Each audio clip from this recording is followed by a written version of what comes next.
guys. Oh, sige. Bili akong rep. Magaling tong ahente namin eh. Oo, kasi ito daw brand na to. Beko is a European brand. So, first time kong gagamit nito. Tapos, 7 cubic feet siya. Tapos, ProSmart inverter. So, inverter is different from ProSmart pa. So, i-google nyo na lang kung ano yung ProSmart inverter. So, okay naman siya. So, first time namin try itong brand na to. Ma'am, may door alarm din po pala siya. Ano? Door alarm. Ah, Kung sakaling yung baby ma'am, maiwanan na bukas. ano no? Kung sakaling yung maiwanan na bukas po yung pinakapinto, mag-alarm po siya. Oy, may door alarm. Parang kotse lang. Ganda. Okay. Testing natin ma'am. Good yan ha. Good yun ha. So, tingnan natin.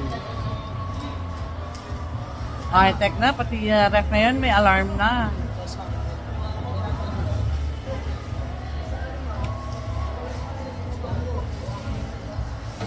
So, 7 cubic lang. Maliit lang yung bahay namin. Mga ilang minutes bago siya mag-alarm. Estimated ma'am, mga 1 minute. Ah, okay. Sige. Free.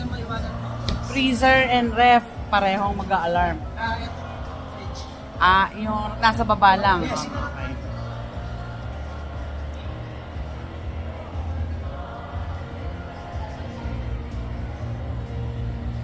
Hintayin natin yung alarm.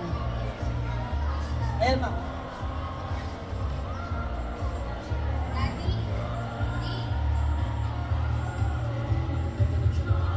Ah, okay. Nag-a-alarm siya. Sinarado natin siya ma'am.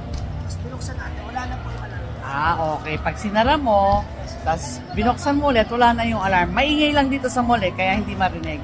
Pero may alarm nga. Good yun. Ano yun? Benta factor yun. Okay. Go for this.